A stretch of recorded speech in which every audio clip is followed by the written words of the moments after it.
Grooming yourself. I don't appreciate the tone you just took with me to start this podcast, our very Well, first one, and you're over here pushing me well, to if start it. you, Captain, you hope you quit being like a peacock. I could just let you fly. Dude, Come on, man. look, it's like I'm like a dog. Like, what? What? No, it's not even the right way. What? You kind of look like uh whenever Quagmire's doing his thing. I don't know why. I'm not looking at Giggity, myself, giggity, giggity, giggity. but I can see myself in the on the screen. It's throwing me off. What do I But do with my hands? yeah, pretty This much. is our first video podcast. What do we do with our hands? I don't even know what to do with my face. Hey, welcome to DES After Action. Welcome to the shit show. This is a professional podcast, sir. Yeah, yeah, it's professional. But what we're doing here with this After Actions is we are going to attempt to do a no edit podcast, and we're going to show you who we really are. So this is us warming up for a podcast. Here we go. Today, After Action people, this is Dressed Down. Oh my gosh, can we start this over? Like, I feel ridiculous. You can start and stop as many times as you want to. Will it be edited? Who knows? Who knows? Okay. All right. Well, welcome everybody to the After Actions podcast. This is going to be a more relaxed, dressed down version of Desk Talks. This is 100% real. This is 100% resource based. This is 100% for you. We're excited. We're here to pass on some knowledge. I hope that you came prepared for some knowledge because Rob, our CEO, is about to drop it on you with the GI Bill resources. This is going to be a little dry. I'm going to try to ask some questions. Rob is going to try to spice it. Look at his face. He's going to try to keep it spicy. Drop a little jalapeno action in there. Wow. Wow. All right. Apparently, I'm already hurting feelings. So let's get into it, man. What's up? How's Texas doing today? Well, thank God the heat finally broke. It was 111 degrees at the peak of hell yesterday. Jeez. Today, I woke up and it was 71. Oh, So wow. I call, you take a win. A win's a win. Yep. The Take a heat dub. broke a little bit. I think our high today is 92. So we're going to try not to just completely melt like I'm going to go outside. I mean, you know, like we're putting on a front. Here's the reality of the situation. Chase, I think you teed this up perfectly. This is Dress Down Podcast. You paid for it. You're here. You ask the questions. We're just here to answer them. That's right. And I think we want to keep this. We want to keep this fun because this topic, GI Bill, it can get dry, and it can get dry really, really fast. But I think what Chase and I are going to do is a little bit of role playing. Yeah. To try and keep this alive a little bit. I'm going to share my knowledge with you just for reference. If there's any new listeners, if you didn't come to us from our Desk Talks podcast, which you should absolutely go listen to, it's a short form podcast, about 15 to 20 minutes per episode. You can find those on Spotify, iTunes, Amazon. But the difference here is we're going to work together. We're going to collaborate in this space together, utilizing Google Classroom that you will all have access to. As soon as we're done, we'll send out the link. Everybody can take a look at that. So everything that we talk about, I will actively take notes.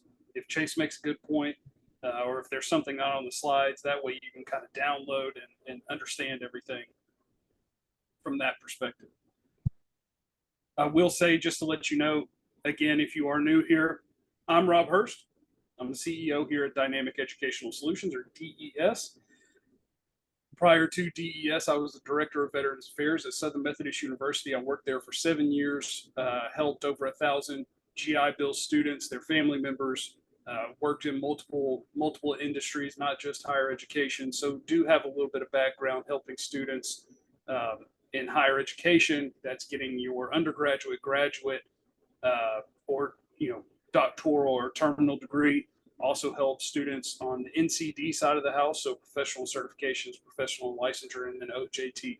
So have some experience starting, from the ground floor to essentially just administrative nonsense that comes along with that director title. So just providing a little validity for those of you who don't know who I am, which I would assume is probably everybody. But hopefully we get to know each other a little bit here on the podcast. And Chase, I'll let you run us through your resume and accolades. That way the people know who you are.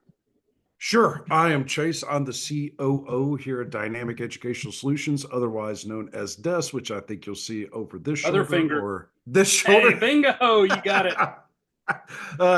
I come from a logistics and operations background. That's what I did in the military. I was an ammunition technician.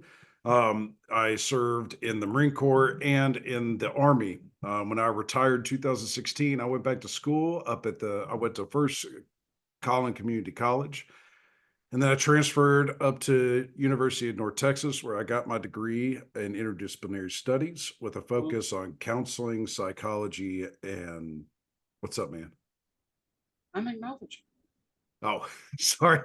Yeah. I'm pumping you up. Psychology. Isn't that a Lizzo Psychology. song? Guys, I'm gonna need a sentimental man or woman to pump me up. I'm just here to bring the energy. In disability, well, I got my degree in disability studies, disabled studies, and I absolutely love it. I went to work for, from there, I went down to the Student Veteran Association. I interned for 2 semesters. I also joined the Student Veteran Association up at UNT. After leaving, I was a freight broker for a little bit. I got involved with my local VFWs, been able to help a lot of other veterans that way, non-professionally. I went from there and I was a security officer at a middle school here in Platte County for a while. And then I came over here. Yeah. Best decision you've ever made. I mean, I don't want to speak for you, but I will now. Best decision that you've ever made. Thank you. Yeah, but I mean, dude, we've been doing this. We were helping veterans whenever we were in school. Yep. So while we were going to school, we would get calls from friends and friends of friends that were either exiting service or had already exited service. And we were just giving this advice away for free. We're still kind of doing that. The only reason why I think we decided to charge a subscription for this is because it costs money to run all this. We have to have production materials and stuff like that. But this is going to be a deep dive resource for you. So we want to make sure that we are giving you your money's worth. Not only do we want to be entertaining and engaging, but we want to make sure that you get all the resources and materials that you need. And if you have questions, hit us up. We want to do a deep dive on whatever you would like a deep dive on. Golly. We said this is a no edit podcast, so everybody's going to hear me clear my throat 50 million times. God bless Texas summers. Yeah, a little slumber flame. Gross. So this will be a no edit podcast, but I think there's some nuggets in there comparatively to our other desk talks that we do, where we record for about 45 minutes to an hour and then take it down to 15 and 20 minutes. There's so much that we have to edit out.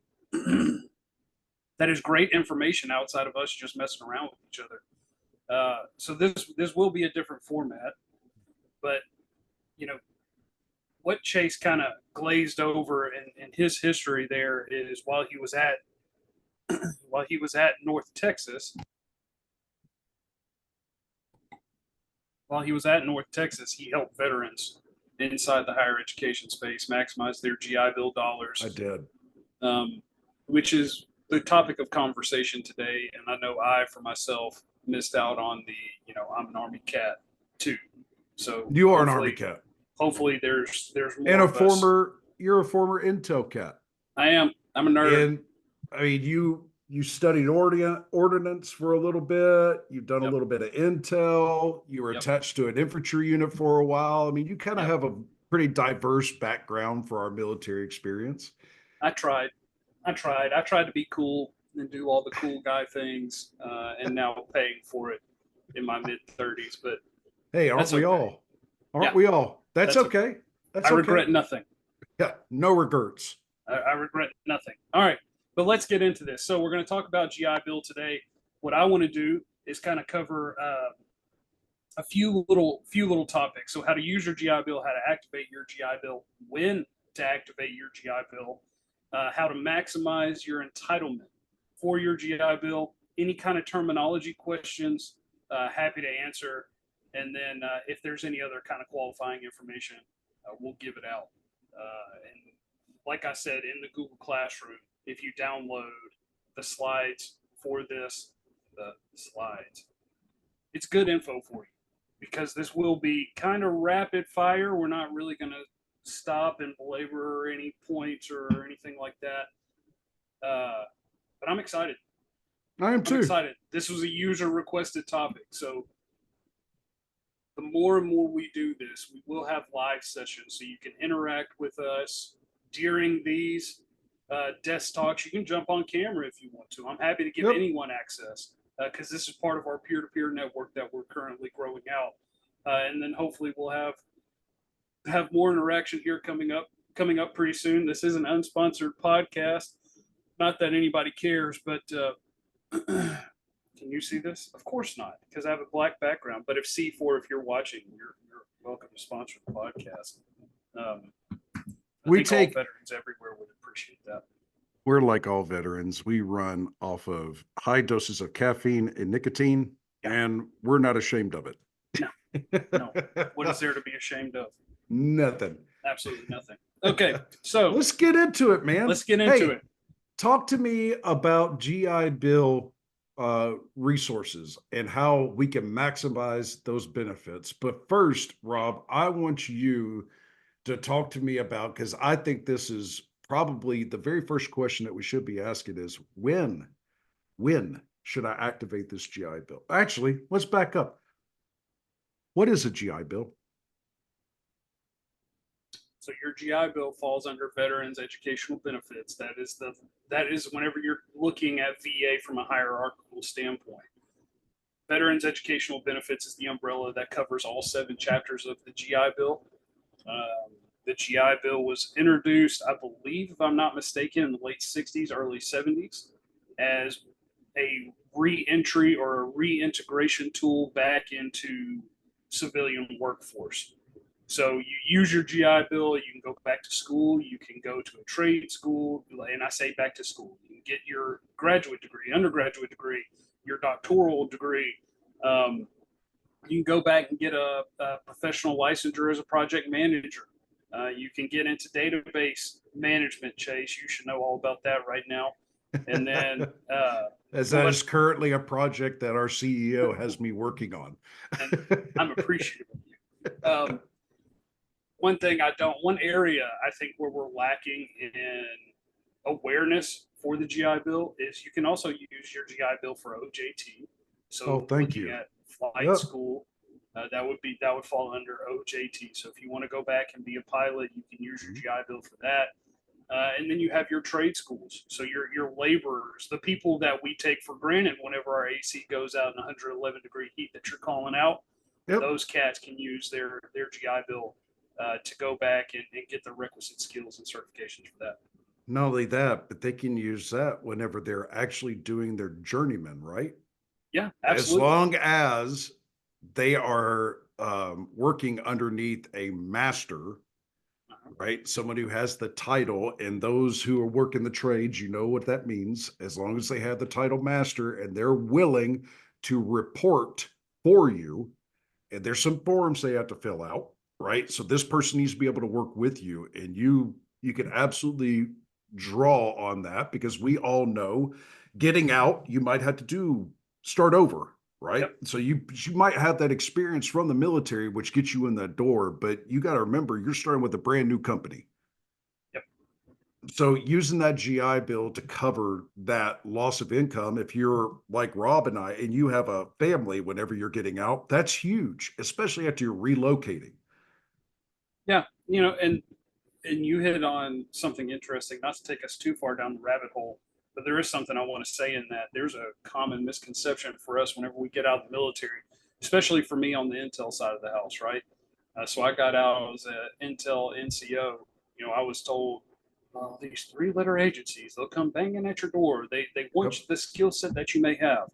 Yeah, they do.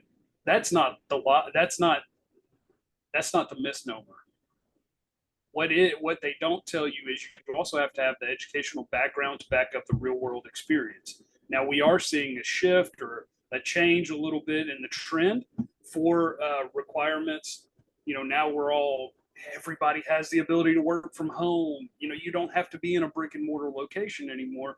But with that, companies there's a trend in undergraduate degrees have become so watered down and access to those have become so easy that now organizations and companies are looking more towards professional licensure or what the VA would consider an NCD or a non-college degree program.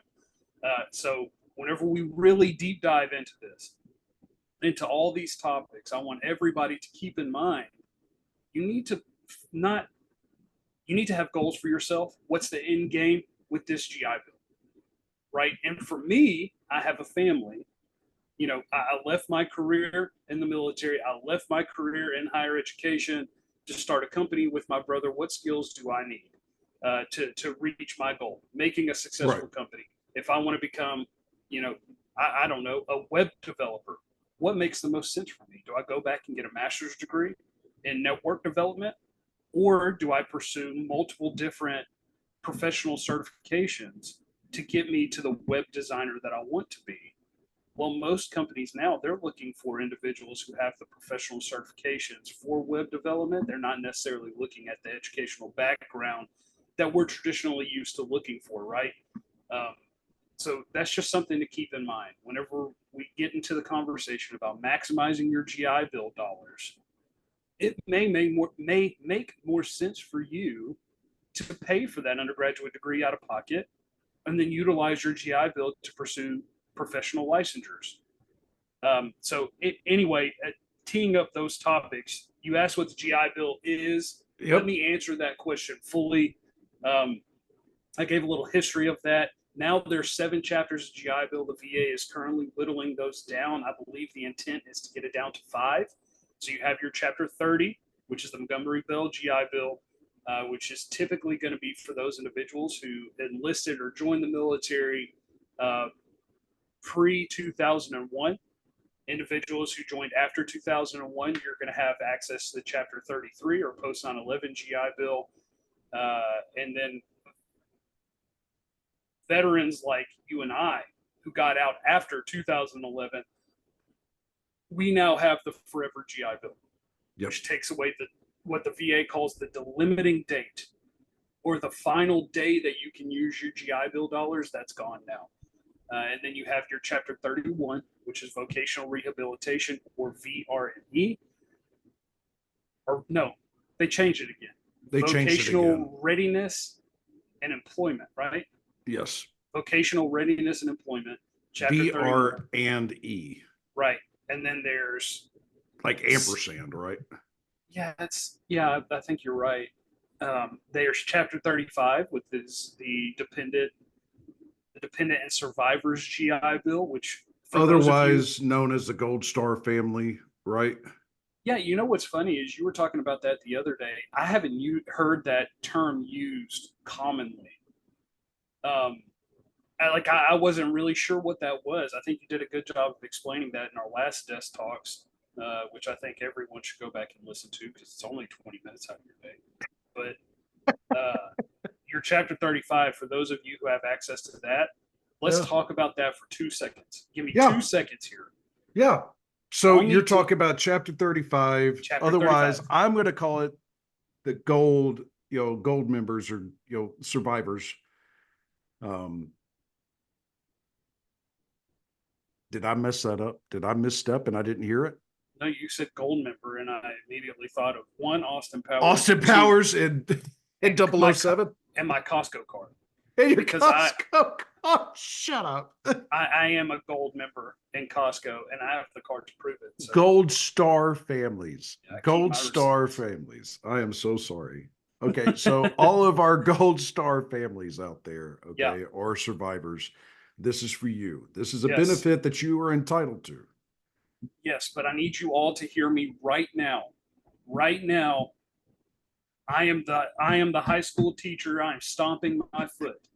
Chapter 35. I'm looking directly into my webcam. Chapter 35 is not intended to pay for your degree. Period. End. Full stop. It will not pay for the full tuition for any degree, any professional certificate, any professional licensure. You need to be aware of that. I have served hundreds of Chapter 35 recipients. This is always a sticking point. Chapter 35 is intended to lessen the burden of the cost of tuition. It is not intended to pay for full tuition like a Chapter 33, a Chapter 30, or a Chapter 31. I wanted to get that out of the way right now. Thank you. There are a ton of benefits, and it pays you a monthly stipend directly to you. It does not come to the university. It does not come to the training provider, which is similar to Chapter 30. But anyway, I thank think you. the intention for that is to help you with your housing, Exactly. with your Living utilities, with expenses. your living expenses. Yep. I mean, it's a shame that it doesn't cover all, but at least it is something that is not tied to the service member's GI Bill, if I'm correct. This is a completely separate Yep. chapter. So, Gold Star families, if you had a service member that did use your GI Bill, like chapter 30 through 35, 33, I do believe, correct me if I'm wrong here, Rob, but you as a Gold Star family can still come back and use that chapter 35 if you meet those requirements. Yep. Yep. You're absolutely right. There are And some give us a requirements. call. Give us a call. Gold Star families, we want to hear from you. If you have questions on that, we are here for you. We will support you in the way that you supported us. 110%. And there's some things whenever we get in here, um, whenever I was working in the higher ed world, I would have other GI Bill users from across the state of Texas, not even coming to the university that I work for, would ask questions, would call and ask me questions. I do want to let everyone know. I think the VA does a fine job of tracking certain types of GI Bill and how those are used. But I will say, not all Institute of Higher Learning, not even VA employees, they will not have all the answers to your questions because the GI Bill is very unique and there are hundreds of thousands of programs out there. So you cannot expect them to know the answer to every question that you may have. What I can tell you, Chase and I both have real world experience using this across multiple different types of programs. You may have better luck contacting us, or we can help you translate the vernacular for the question that you're asking for higher education or for that training provider because everybody speaks a different language. Yep. And that was a common issue that I ran into whenever I worked in higher ed is I would call, ask VA a question. We were just speaking a different lingo. And that was a learning curve for me to learn how to speak VA's terminology and be the bridge between veterans, higher education, and the federal government. And I think I did a good job of that. And hopefully we can help some of y'all out too. Just give us a shout. So military cats, this is the difference. Okay. When you're in the Army, what do you call the restroom? Latrine, right? When you're in the Marine Corps, you call it a what? A head. Yeah. Okay. You're in the Navy, you call it a head, right? Like these are all different terminologies, left and right, port and starboard in the Marine Corps and the Navy. Okay. Like these are portholes, windows. Like, come on, Rob, what else you got? I mean, we got all this different vernacular and terminology that we use that is very specific to each branch of service. Yep. And then inside of our branch of service, now you start scoping down and we start using even more, very specific vernacular or language. It's the same way with the VA. Yep. You got to be in it, you got to live it, you got to breathe it to be able to speak it and to be able to use the right words and combination to be able to get your point across. One of the most frustrating things I think for Rob and I is the fact that there is that the vernacular is not common. So it No. is very difficult to be able to speak and get the right words put together to be able to answer a question specifically, because nobody likes to answer a specific question. It's a broad. We like to answer the broad question. That's Yeah. You're right. You're right. so now that we've answered what the GI Bill is, right? Uh-huh. So now I want to move on to how do we activate it? Because we've got jumped around here. Let's talk about when and how do I activate this? So when do you activate your GI Bill? I think we start there, and then we can talk how to activate your GI Bill. If you know you're getting out of service, if you're retiring, if you're coming up on the end of your contract, if you're retiring, that retirement day can be a bit of a moving target. But if you are serving out your contract, you're not retiring, you know the day that you're getting out.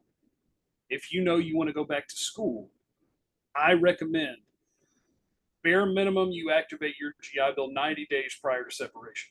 Bare minimum. Why? Why is probably a lot of question for a lot of people. It takes the VA 60 to 90 days to activate that GI Bill for you, because they need to do their checks and balances and ensure that you have access to your GI Bill. The last thing that you want is any kind of degradation and starting in your timeline that you've set for yourself, and starting college, from a monetary standpoint, getting that BAH or that MHA as it's known, out here in the civilian world. So bare minimum 60 to 90 days prior to separation, or for those of us who are already out, you're already classified as a veteran, 60 to 90 days prior to starting your coursework. I cannot tell you how many times I had a veteran enroll in classes, and then that bill comes due and they're calling me, "Hey man, why hasn't the GI Bill paid for my school yet?"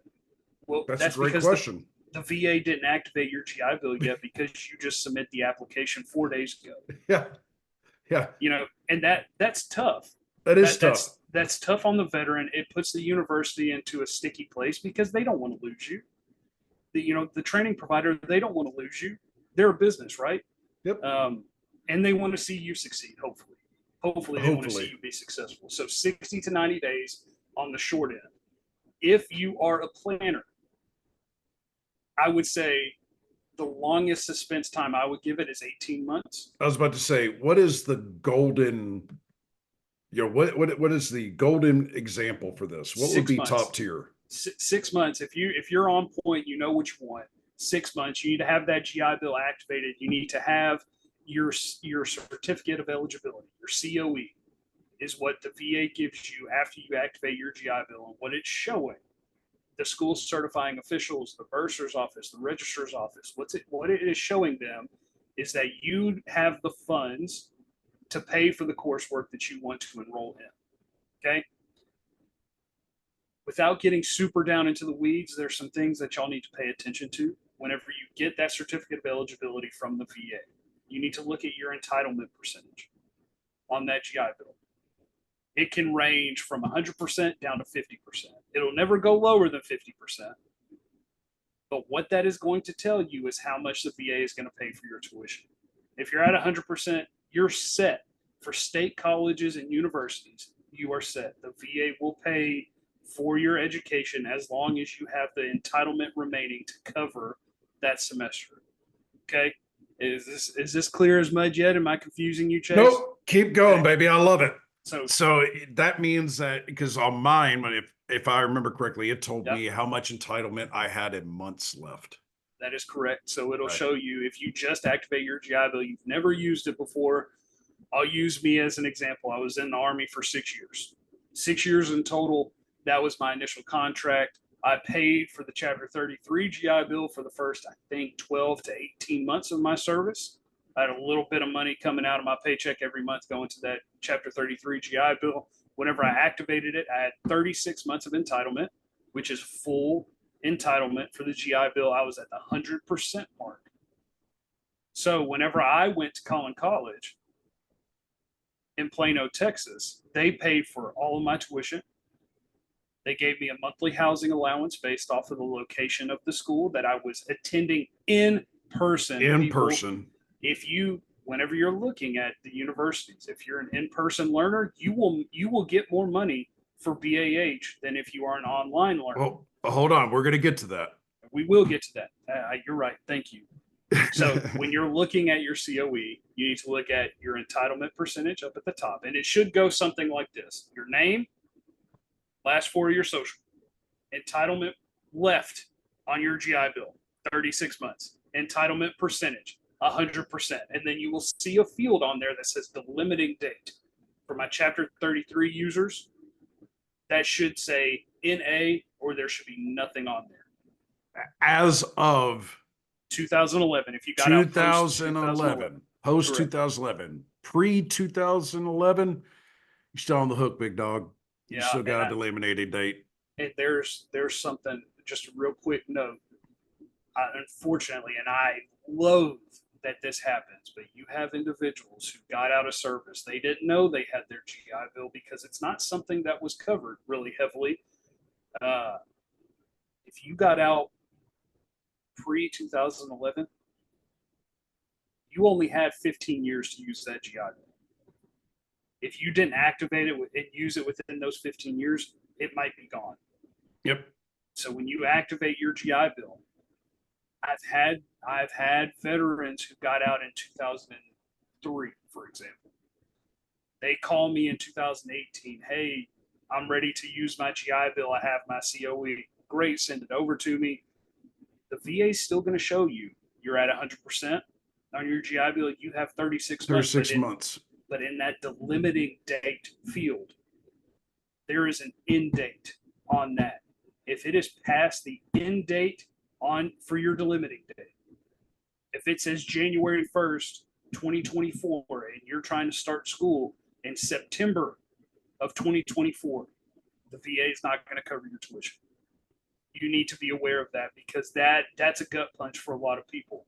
Which brings me to a question that I got asked all the time. What can I do to get it back? Unfortunately, you can't. Unfortunately, you can't, and I absolutely loathe that. There are some workarounds. I encourage you to call. Not workarounds. I'm going to rephrase that. There are not workarounds. There's other avenues, dollars that you could potentially qualify for, depending on your degree of pursuit or your coursework of pursuit. And especially if you're here in the state of Texas, there are other scholarships that you could qualify for. I encourage you to give us a shout, because that would be a 6-hour podcast where we could deep dive into all of those and how all those impact. So why don't you reach out to us on an individual basis on that? If you have something specific like that, let us work with you. We might be able to find some options for you, or have some options that you're not aware of. I mean, this is what we do. This is what we do. Go to your training provider first. Ask them the question, do I have any entitlement left? If they can help you and you trust them, let them help you. If they don't know what you're talking about, now it's time to contact us. And the great thing about it is we're not a VSO that's going to take your money. It's free to you. We're not going to collect the only time we're going to collect your data is so that way we can call you back. Yeah. And so we can add you to our database, so that whenever you go on to be big, rich, and important, and you're the next Mark Cuban, we just want you to remember the little people over here. Okay. Maybe we want to bring you onto the podcast. Yeah. And say, hey, you had success doing what you did. Talk to the people. What did that look like? And not to get us too far off track, if there's individuals out there who've had experiences, you had trials and tribulation, please reach out to us. We'd love to have you on here. Come tell us your story. Talk about your impact. We will have guests in the very near future who are going to do just that. They're going to talk about their journey and where they are and what they do for veterans now. And where Yeah, it's going to be great. It's going to Anyway, be it's going to be more exciting than listening to me talk about all the different GI Bill terms. But hey, look, this stuff I know, Chase, you kicked this off and said this is going to be a dry topic, and you're absolutely right. It it is a is dry topic, dry. but It it is doesn't. extremely Yes, important because what's the most dangerous type of individual? An informed individual. If an you know informed what you're individual. talking about, Mhm. if you know what you're talking about, and you can back up what you're saying with facts, you will get so much further than just assuming someone has your best interest at heart Yep. and letting them go. I always love it whenever veterans challenge what I've said. Yes. One, because It means that you were listening. it means you're listening, but you're also helping us grow too. Yeah. Because look, we might not be right. What I will tell you with confidence, we're talking about GI Bill and how best to leverage it. We're probably right. We're probably right. But hey, Maybe you may not know for something different. we might know something that we don't, and Yeah, we're always open for that. yeah. But So still we want to know let you when know we're we're going to probably right. use it, right? Yeah, So we know that at minimum we're going to use it. We're activated 90 days before, sir. prior to service. We Yep. know that in the perfect scenario, we're going to do it inside of 6 months, Yes, sir. right? So where can we use that? Well, I know we've talked about that in other podcasts before, right? Yep. So where can we use that? We can use that because I'm going to answer that one real quick. Yeah. You can use that for 4-year institutions that are going to give you accredited degrees, right? That would Yep. be your English lit. If you want to be an engineer, medical degree, lawyer, all those traditional 4-year degree institution accrediting degrees, right? And then you have non-credit, an NCD, right? That would be like, correct me if I'm wrong here, Rob, but that'd be professional degrees like project management. Like if you wanted to go back and get any kind of certification, usually in the tech world right now, that would Yep. fall underneath NCD. Your OJTs, any trade school that you have out there, they are considered NCDs, which that, if I'm looking correctly, that's about to change. But that's those are the kind of things that you could use that for. You could use it if you want to go international studies. Just make sure that you Yep. pick a school that already has a relationship back in the United States. So UNT, whenever I was going there, had a partnership with a school that was inside Spain. So all their courses, all their course codes directly transferred right back. So if I wanted to go study in Spain for Uh-huh. a couple semesters, I was able to do that and still draw on my GI Bill. If Hey, you slow want, down for 2 seconds. For two yo, seconds, let me jump in there because you're telling people everything they need to know. That is such an underutilized benefit of the GI Bill, the foreign studies program. Uh, do you know? Because I don't know this. I'm genuinely asking you the question. If I was at UNT and I went to that school in Spain, one, here's what I do know: that coursework that I'm going to take over in Spain has to fall in line with the degree program that the degree I'm pursuing, right? that is Right? 100% correct. Where does my, where, how do they calculate? Do you know how they calculate MHA? Is it based off of Denton, Texas, where UNT is, or is it based off of Spain? Now that's different. Now that's you're getting down to a minutia. So yes, there are some that pay you the MHA or Yeah, MAH or however they put it, MHA, MHA. You're Military right, Housing MHA. Allowance. Yep. So MHA, they pay out that MHA. So, some universities pay that off where your home of record is, right? Which, for me, that would have been University of North Texas, right? Okay. And then some partnerships that you have will actually pay you, based off of the COLA, where you're going to go. But that is a partnership that is done inside each different university, and each university's relationship is different. So there might be coursework. Like I'm using UNT as an example. UNT, please don't come and blast me for this. But if I'm wrong, come and talk to me about it. Yeah. But Educate us. educate me, please. But I do know that you do have to be degree, it has to be within your degree path, like you said. So Okay. I can't just go over, I can't just say, hey, I want to study, in Spain and just go, right? If I'm in, let's just say, I'm a, give an example, I'm a like they have MBAs over there. I mean, they have just about everything, all the generic stuff. But if you want to specialize, like say you're going to the medical field, right? Mhm. That might not be covered. I don't know. I've never wanted to be a doctor. So that might be something that you want to look into. So make sure that your program is something that is aligned with something that they offer at the partner university. So I'm going to dumb that down for 2 seconds just to make sure I've understood it correctly. So if I'm at UNT and I am currently pursuing my degree, my undergraduate degree in psychology, I Correct. can't go to whatever sister university in Spain and try to pursue and take classes like graphic design 101 or Correct. oh okay. That's what I'm Correct.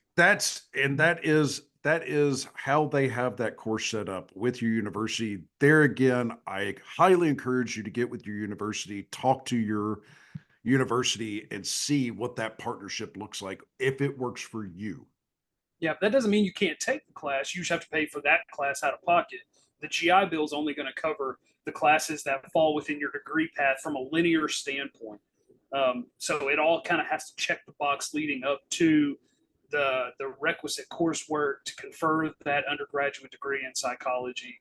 It can't be something that deviates from that. Like, oh, I need elective hours. If you still need elective hours, Well, something of like that course. could fall under Yeah, that. you can But fall underneath elective hours, but but most of us for don't the have any 50 elective hours. right for the 52 hours you need to confer that degree in psychology, those hard courses, advanced statistics, so on and Yeah. so forth, you can't, instead of taking advanced statistics, I can't take underwater basket.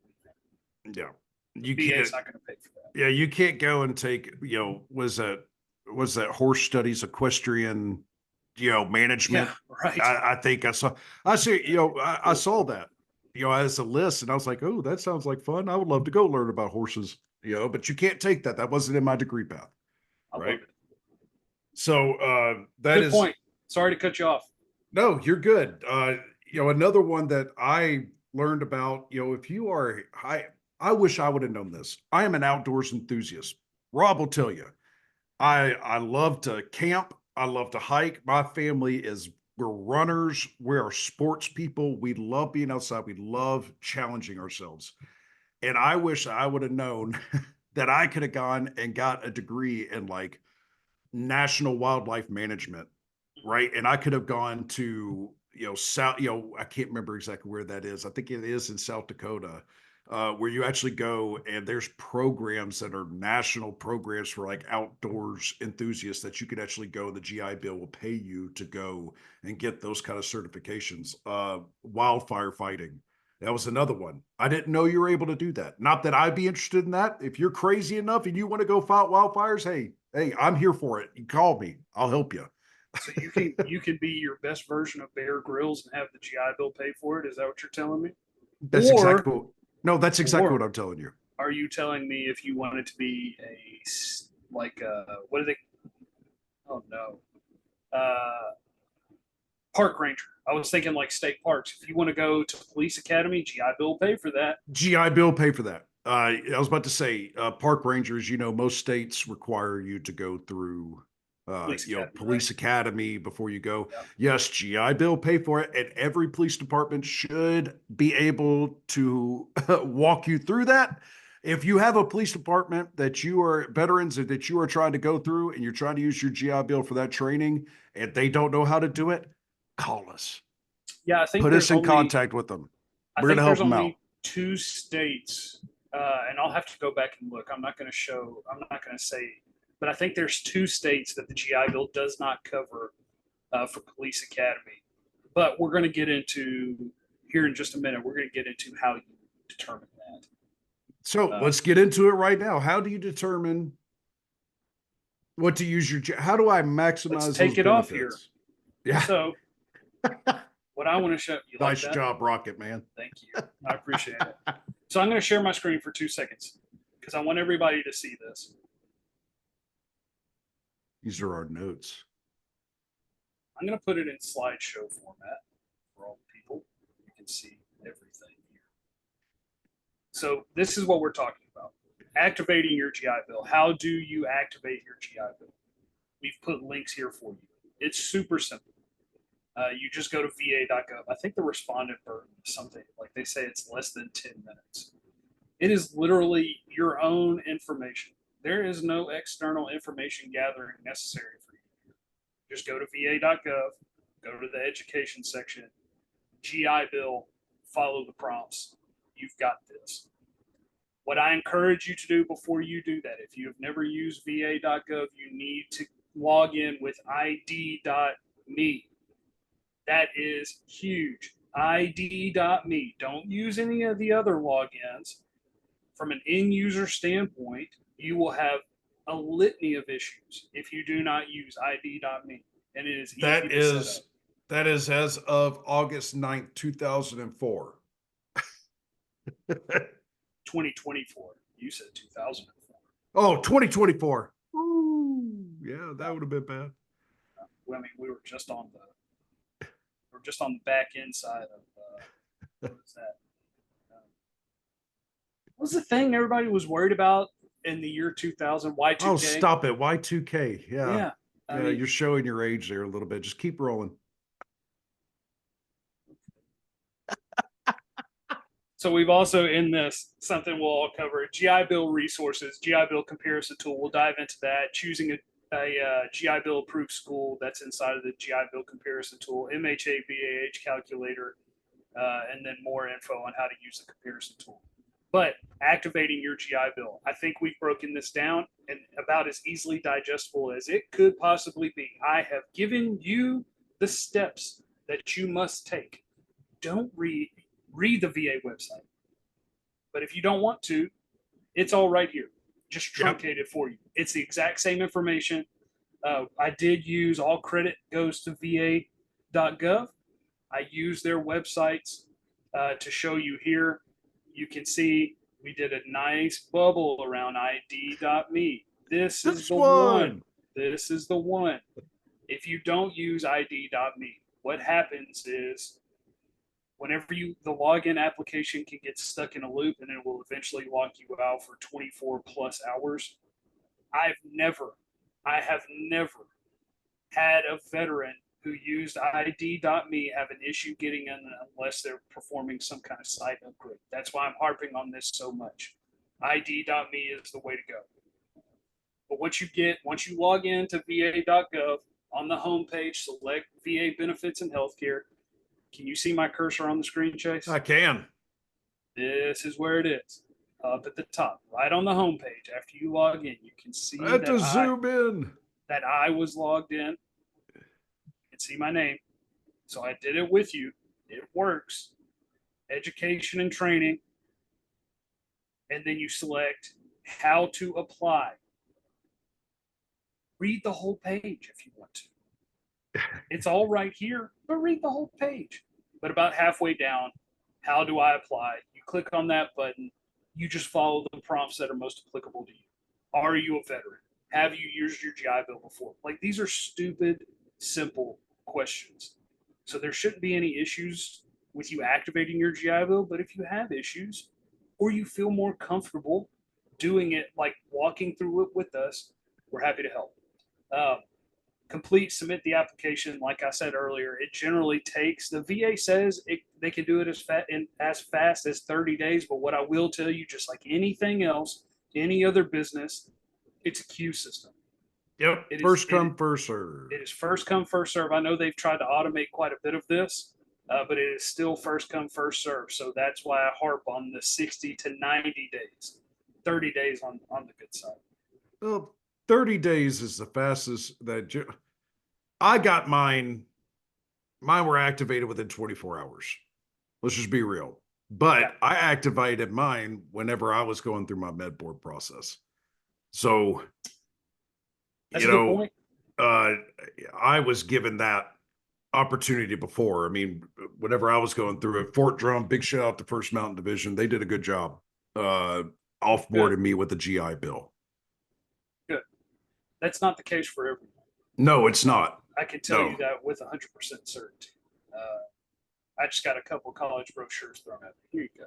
And they were all for-profit institutions that 3 of them no longer exist. And the other no longer exist. Yep. The other one got debarred or I disapproved. was so about to you say can they use- lost their accreditation, right? As a university. Whew. There's so much to pay attention to whenever you're doing this. But let's power through this really quickly because I want to show this, but I don't want to stay on this presentation. This is Yeah. a living, breathing document. So as Chase and I are talking through this, if there's any good points, I will make the notes here. If you're listening to this, you have access to this Google Classroom. You can download this information. You can reference this information at your leisure. You can ask us questions inside of the Google Classroom, either publicly, so everyone who has access can answer your question, or privately. You can ask your question, and it'll just be a DES employee to answer the question. Be our team here. Yep, right here. Just the two of us. Yep. We're going to be the two that answer your questions if you message us privately. And both of us, by the way, have used our GI Bill to complete our undergraduate degrees. And then I think, are you in a graduate program yet? Not currently, but I am working on it. Okay. All right. I'm using And I'm using my entitlements for that. exactly. Yeah. And I just want to say, like, I'm actively using mine now to pursue a doctoral degree in psychology. And so we're using it with you. We're doing it now. And so if there's tricks or tips, you need help, please reach out to us. Look, closed mouths don't get fed. Amen. Right? And Yep. I've made preacher. mistakes. I've made mistakes using my GI Bill. I spent too much time pursuing an associate's degree that wasted entitlement that I didn't need to waste, or I didn't feel prepared to jump into a 4-year institution because I had been out of the classroom for 8 years. And so it was a daunting task. And then somebody did their job and said, you should stay here for a little while longer, use your GI Bill dollars here, which is their job. That does not make them a bad person. No, That is their job. It did not doesn't make them the most informed for what you need, though. Exactly. It may not be what's best for you. So sometimes the easiest answer isn't the right answer here. So that's why you have these tools. And this tool is the GI Bill comparison tool. All of the tools that I'm going to show you are VA tools. They are VA tools. The GI Bill is a VA funded resource. So the VA should be the expert if you have questions. But what I can tell you, that's not always the case. That's true. That's why you have to do your own research. You have to come prepared to answer questions, to ask questions. Okay? So GI Bill comparison tool.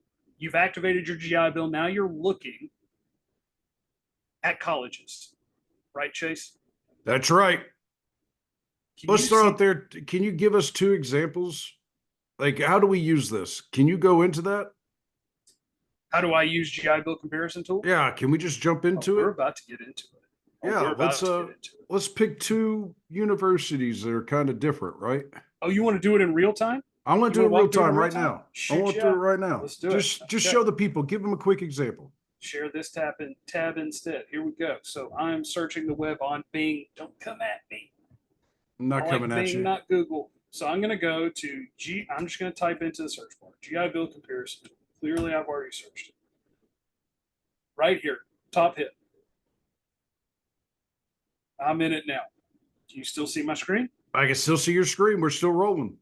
All right, here we are, GI Bill comparison school, or comparison tool, excuse me. So Chase, you have your GI Bill. Congratulations, you just activated. Okay, Woohoo! what do you want? I got my do? COE. Do you know what you want to do? I want to go back to school. Let's make it personal. So I want to go back for counseling. Okay, do you know where you want to be? Where is your family relocating to? My family's going to relocate to, let's just say the Rust Belt, say Ohio. Okay, do you have a specific? No, we won't do that. We won't do specific institutions, but we'll just look at Ohio. So I type in the state. This is key. You can't. This isn't Google. This isn't Google. This is a resource for you. So you type in the state, your school types. I recommend, it is not a requirement, but I recommend you remove for-profit. You remove foreign. Chase, are you wanting to do any kind of flight school? Yeah, I mean, I'd be interested in that. Why Okay. not? But you already have a high school degree, so I I'm going already to take have out my high high school. school degree. Yep. Okay. Or my GED. We're Yep. not going to look at correspondence courses right now. So now we are whittling down the search results, right? So instead of having 2,000, I might have 200. I'm making it easier for myself. Let's jump down here. Oh, I like that. Look at that. Has no cautionary warnings. What does that mean? So a cautionary warning. I want to be very clear on something before I get started. Cautionary warnings are given to VA by GI Bill users at the training, at the place of training. So the institution, the college, or the training provider. So A GI Bill if user, I was a student using the uh-huh, GI Bill at DES University that's located in Toledo, Ohio, yep, and let's just say that I, as the end user, as the GI Bill user, had a problem with how DES University handled my GI yep, Bill, then I can make a complaint. Is that what you mean by absolutely. that? Yes, that's exactly what I mean. You can submit the complaint. Let's say DES University held on to my they didn't certify me within the 60-day window that they have to certify me in, thus Correct. causing a degradation in my housing allowance. I got warnings that I owed the school money. The school made me pay the money instead of waiting for the GI Bill to pay the money, which they are not allowed to do, people. Nope. Listen to me now. If you are a GI Bill user and the institution is trying to make you pay something out of pocket that they are not guaranteeing will be refunded whenever GI Bill dollars come through, you do not make that payment. You either look for a different university or school, or you contact VA because they are either uninformed or they are not doing their job correctly.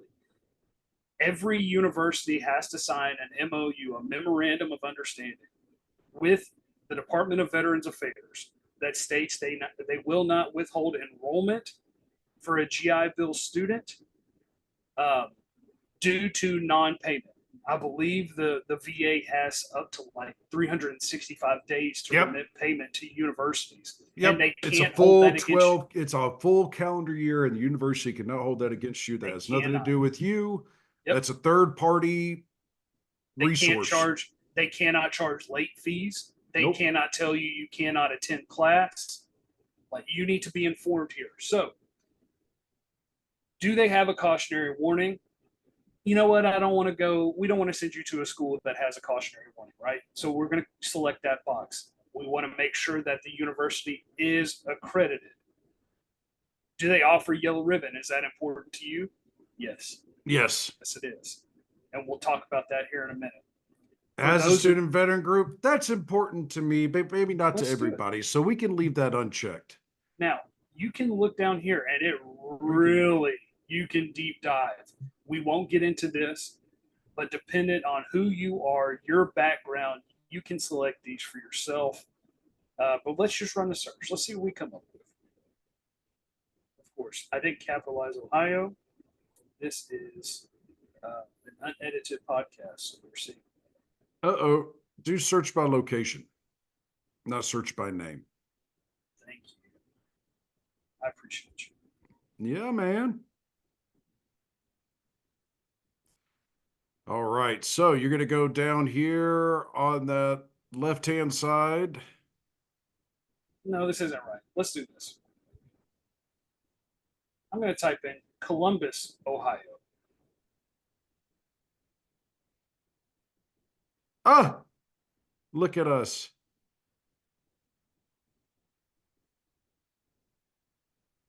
What's happening?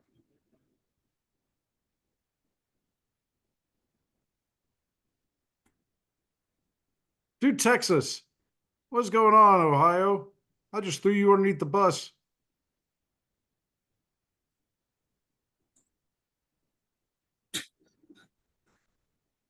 Air, do one that we know works. I was about to say, do Dallas, Texas. What's up with you, Let's Ohio? Let's do. go. Let's do our alma mater, Collin Community College. I think they have it under Collin Community College.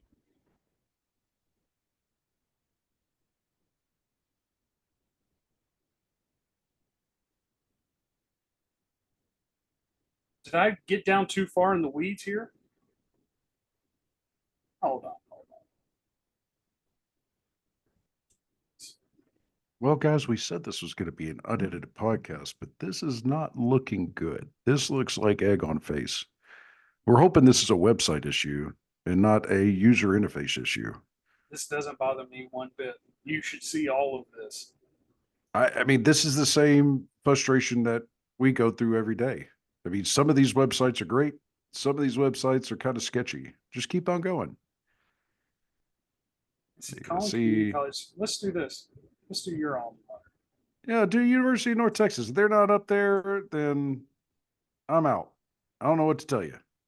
No, I was, yeah, that's fine. That's at Dallas, so that's not Yeah, your that's alma it. mater. Yeah, that's their satellite location. Let's look at it together. Here we go. So you can see Chase's alma mater and my alma mater right next to each other. There you go. This That's is the where- University of Texas at Dallas. Let's see, they got the University of North Texas, Strayer over there, Farmers Branch. I mean, they have a bunch of different ones on here, right?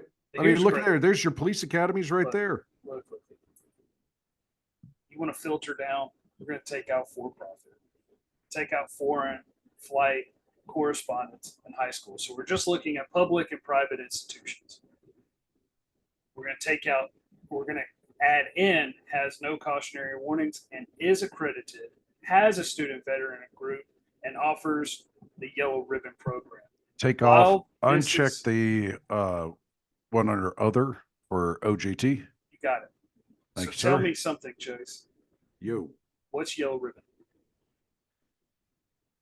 Look at this search functionality. It's absolutely trash. Well, or Take They off all that have has no, cautionary I was about to warnings. say, take off the has no, well, I've never done that. Just because wow. something's not right. We're going to figure this out in real time. What is it getting hooked on? I bet it's the student veteran group. Think so? No. Okay, let's take off all these. So you So- asked me a question what the yellow ribbon program is, and I don't feel like I'm the best person to talk about yellow ribbon program.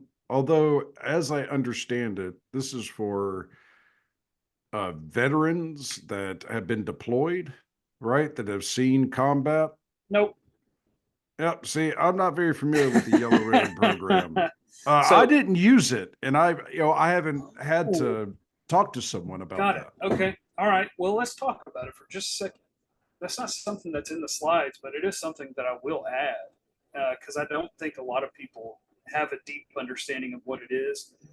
The Yellow Ribbon Program is an agreement between the VA and the institution or place of training to cover an additional expense, an additional tuition related expense.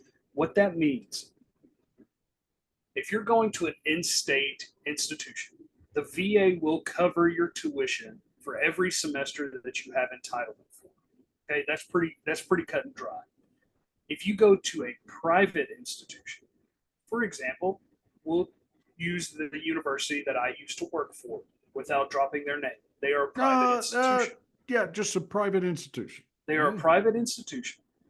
The VA will cover up to, they will give you a yearly or annual entitlement up to the highest in-state tuition rate.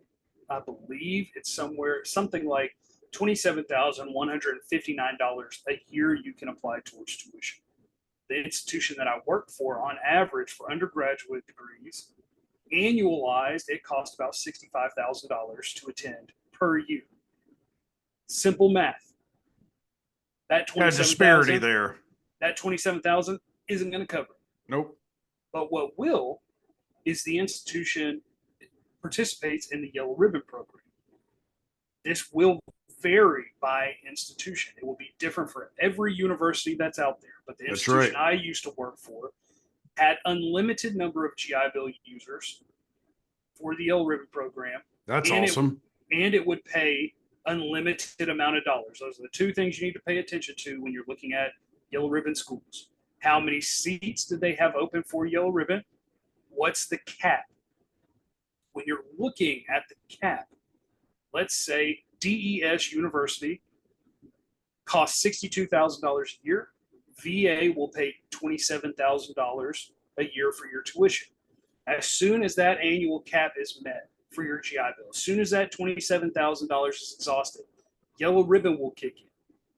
DES University will pay $15,000 towards your tuition under Yellow Ribbon. The VA will then match that $15,000, giving you an additional $30,000 for tuition related expenses. Well, hold on. That still doesn't cover everything. If I'm mathing correctly, right? So if I get 27 plus a 30, that only brings me up to 57. And you said that it was about 63. Yep, you're absolutely right. So there may be an out-of-pocket cost for you, or you maximize your GI Bill dollars. How do I do that?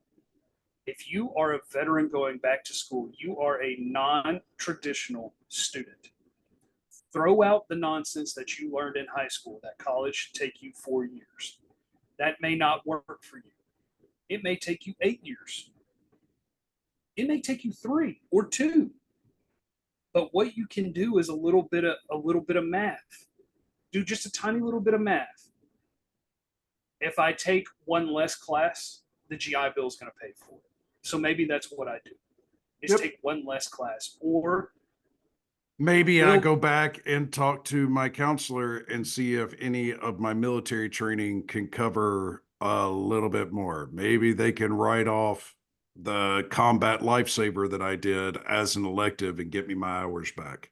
Or are there grants that are out there that are available to you?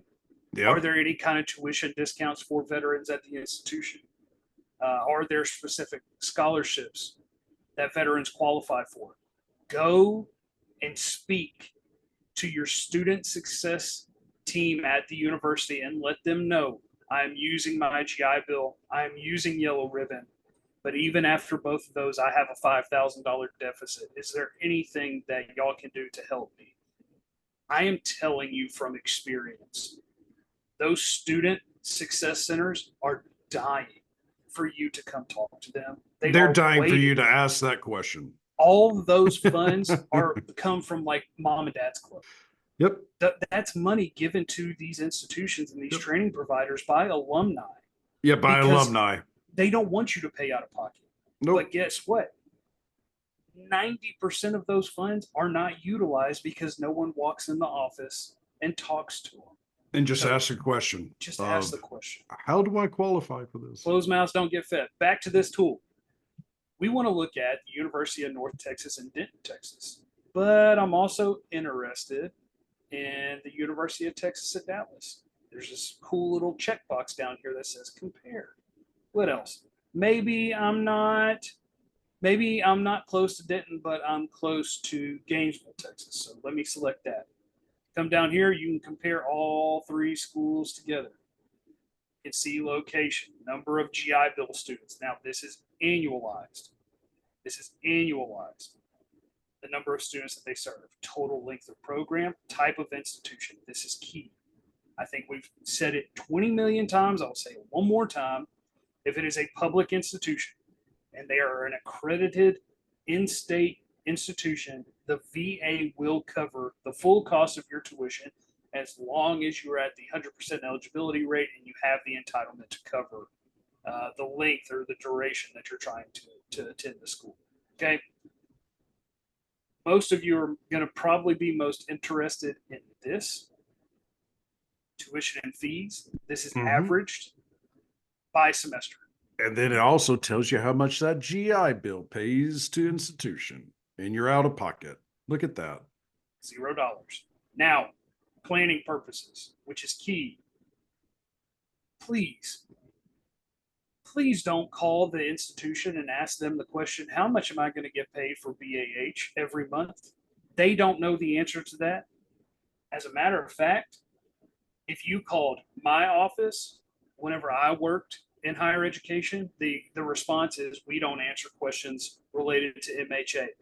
The reason for that, universities because it changes. No. Universities have no control over your MHA or your BAH payments. Absolutely none. Zero. Correct. The burden is on the veteran. And that's something that we need to understand as veterans. Sometimes there's a burden on us to find out this information. Don't tell me you don't know how, because I've just shown you how. Use the That's GI right. Bill comparison tool. The housing allowance, you can see University of North Texas is going to be $2,469 a month. If you are attending at the full-time in-person rate, 12 hours full, or more for undergrad, 9 hours or more for a right? master's program. And then for a doctoral program, we don't need to talk about that because you're full time anyway. Let's talk about something else. Since this is after action, we get down in the weeds. Let's dive in, because you said something really interesting just then. Undergraduate is standardized. It is 12 hours is considered full time. One of those classes need to be in person on campus. The rest of them you can take online, but you have Now to take at that's least for one. you to be able to get your full Full MAH. MHA. Full MHA, you need to take at least one class on campus. For my graduate students, you need to ask the dean of the graduate program you're currently in, or your academic advisor, what is considered full-time for this program. And I'm about to tell you why. The VA doesn't set a standard for graduate programs as to what's considered full-time. The university sets that. And I did that will, not know that. Now I know that. Hey, that's we're why all we're learning here, something baby. today. That is why you have to ask the question, because for some graduate programs, it might be what Chase said. It might be 9 hours. It's considered full-time. I will tell you right now, for other graduate programs, it's only 6 hours. 9 hours inside of a graduate program, good on you. If you have a family, I applaud you. If you are working full-time and taking 9 hours in a graduate program, I applaud you. That's a lot. That's a lot to do. That's why you have to ask the question. You maximize those dollars, right? You can click down here. You can see a little bit more. I think it's very, very similar. There you go. Very similar to what we just said. You can jump in here, find more information out if you want to. Book stipend. Is this every semester or is this annual? That's annual. That's what I thought. Oops. Now, we go back to cautionary flags. Okay. What I was telling you, or what we were talking about, these cautionary flags happen due to student complaints or GI Bill user complaints. You can see UNT has one, but they don't have any cautionary flags. I'm about to tell you why. That means somebody got pissed off with the institution and made a complaint, and the VA did their job and they investigated and found out, you're wrong. Yep. You were just mad. We're not going to Yep. penalize the school for that. Now, what they will do, if the university does have a cautionary flag, which, if we jump back to this screen, reference this image here. On the right-hand side of the screen, the last image. Yep. You can School see- has an accreditation issue. Now that's a flag that I would, yep. I would run. I would Or- not go to that school.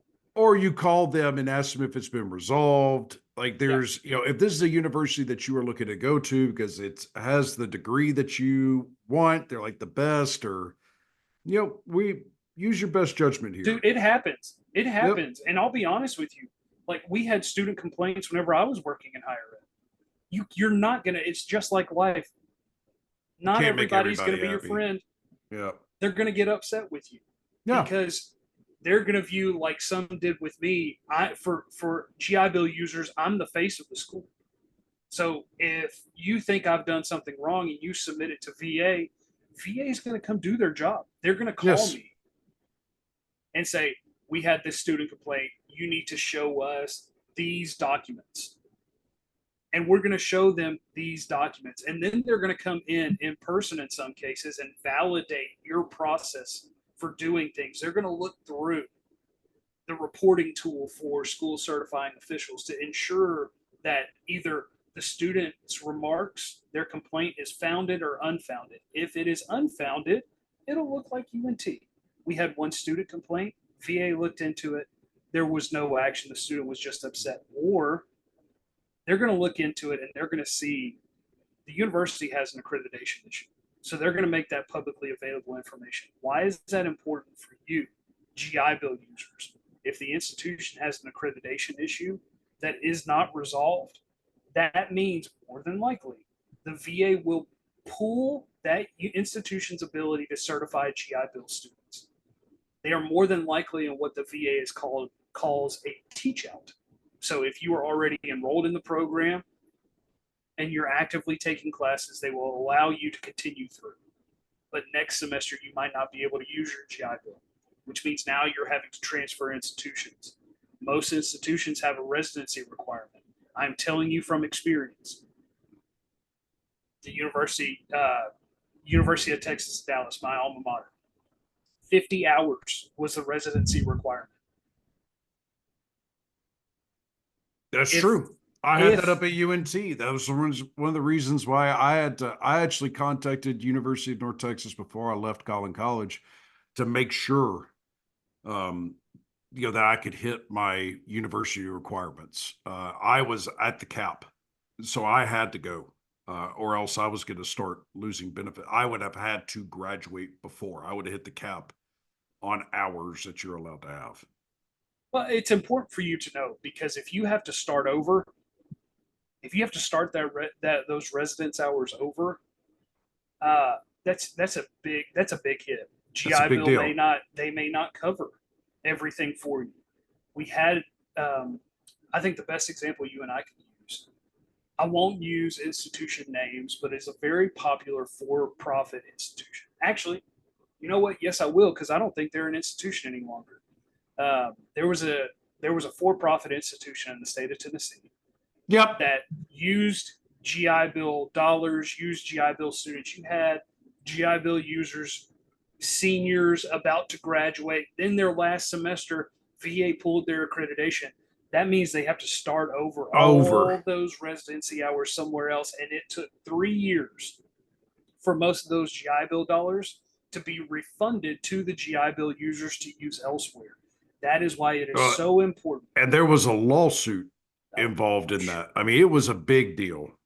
So make sure that like Rob's saying, don't want to beat a dead horse here, but make sure that you are using those critical analyzing skills to be able to pick the right universities right for you, maximizing those dollars. Yeah. So pay attention to these cautionary flags. They are important, but just because there's a student complaint does not mean it's a bad school. Just because there's a cautionary flag does not mean that it's a bad school. That just means that there was an error. The VA was made aware of it, and the VA made the institution aware of it. 9 times out of 10, having been through this before, myself, we made a mistake. Somehow, some way, a student slipped through the cracks. Their GI Bill wasn't certified. So what we had to do is we had to go through that process and resubmit everything for VA to make that right for the student and make it right from a dollars and cents standpoint. That took us a week, and then that complaint went away. Mistakes happen. Yep. As long as they make it right, you'll be good to go. Now, here's another key thing that Chase alluded to just a minute ago. Credit for military training. Yes, yes, and yes. If there is a no there, I think that's cause for pause for you. Because what this is showing, all that experience you had in the military, all those training hours, AIT, all your NCO academies, what have you. Correspondence courses that you went to, anything like that. Anything. All of that can be applied to your undergraduate degree, not a graduate degree, undergraduate degree. For me, whenever I came out of service, I had something like 116 credit hours from my military service that would have translated over. The university that I went to, they only accepted, I think, like 70 was the cap, right? And then they'll whittle those down for you based off of the degree that you're choosing. to pursue. So don't be alarmed by that. That's totally normal. But you want to make sure they take credit for military training. How do I know how many military credit hours I have? Chase, we talked about it 3 weeks ago. There is a document that I can pull and give to a university or a training provider. Do you remember? Yeah, it's your military transcript. It's called your not mill strip. No, hold on, help me out. I've got it Starts written with a down. J. JST. JST, your Joint Service Transcript. There you go. You need to, whenever you go to the institution and you're ready to register for classes, you need to take a copy of your certificate of eligibility for your GI Bill. Your COE. Yes, thank you. You need to take your Joint Service Transcript. If this is Your first JST. semester, if this is your first semester, you need to bring that JST with you. That way you can hand it over to the academic advisors. They can take off that, Algebra 101. They can take off a bunch of your English classes, some of your, a lot of times your military experience is only going to cover your, not fluff courses. Survey courses and electives is generally speaking what it will take off. Survey courses or electives. It will not take any core classes off. So Rob talked about his experience whenever I came in, it had me put as I had enough military credits. I came in as a second semester sophomore, right? Yep. And that's where I got my classification. So I didn't have any room for electives. I didn't have any room for these things. So it's something to keep in mind whenever you go to look. You could also work with the university, right? So sometimes university will work with you and not take some of those if they feel like there's justification for you to be able to use those electives if those electives will help you get to your degree. Yeah. So I see up here, our problem was in the search here. Now that we scroll down enough, it's yellow ribbon. Yeah. Right. That's And these universities, they don't need to do yellow ribbon because they already, like, GI Bill covers 100% of their tuition. So they might not need to participate because it would be redundant. It's typically for your private institutions. A lot of your private institutions are going to utilize GI Bill. And you can utilize yellow ribbon, and they will do that on the undergraduate and the graduate side of the house. More than likely, they won't do it for your PhD or doctoral programs because a lot of those are typically already funded for you. You're just a candidate inside of those most of the time. Not all the time, but most of the time that's the case. So you can see all the way down here. I mean, we're at the bottom of the screen. These are important things. Do they take TA for my active duty cats or my National Guard, some of my National Guard people? Do they take TA? Yes. This is key to me. Principles of excellence. Not a whole lot. What does that mean? I was going to say not a whole lot of people are going to know what that means, but what does that mean from a GI Bill user standpoint? That means that the university has agreed with the VA to be beholden to a little more stringent policy. Does the university have a single point of contact for student veterans? Do they have the support network inside the institution to support non-traditional students like veterans?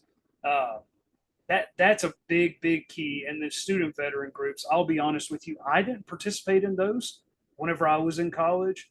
I went to a few of the little get-togethers, but I wasn't hard and heavy. Did you? I participated. I participated. I love it. Big shout out to UNT. Jim Davenport was running it. I think it's still up at there at UNT running it, running their student veteran association and group. Big shout out. They're awesome. They did a great job. I think they did a great job too. I'm sorry I took that off the screen so fast while you're in the middle of talking. Oh, you're good. We've beaten up that comparison tool quite a bit. Yeah. But I can't express to all of you enough how important that comparison tool is. That's something that you can start looking at right now. Right now. Yep. Prepare yourself. Now, I think if I'm counseling Chase, who's just getting out of the military, yep, what I would tell him, I'm going to ask the question, well, do you know where you want to go? Do you know what university you want to go to? I don't. Do you know what you want to do? What's the Uh, end goal? to make money. Okay. Do you have a specific industry you're trying to get into? You want to, I don't know. I really liked what I did while I was in the military. okay, I mean, what'd you do while you're in the I military? was a loggy. Okay. All right. You know, I did So, logistics. I was in motor transport. okay. So are you looking to drive trucks? Do you want to be a warehouse supervisor, warehouse manager? Because there's warehouse management degrees. Or I do mean, you already have your undergraduate degree? I don't have my undergraduate. I'd like to continue to work if I could, so because I got bills, Okay. you know, but I still want to move up. Do you know the state that you want to move into? Is there a specific institution you're looking at? No. That's where GI Bill comparison tool comes into play. Before you start looking at institutions, my wife and I have expressed interest in moving back to Nashville, Tennessee, right? Where we're from. So I'm going to pull up GI Bill comparison tool. What institutions are in Nashville, Tennessee? What institutions take the GI Bill? What, do they participate in Yellow Ribbon? Run down your list.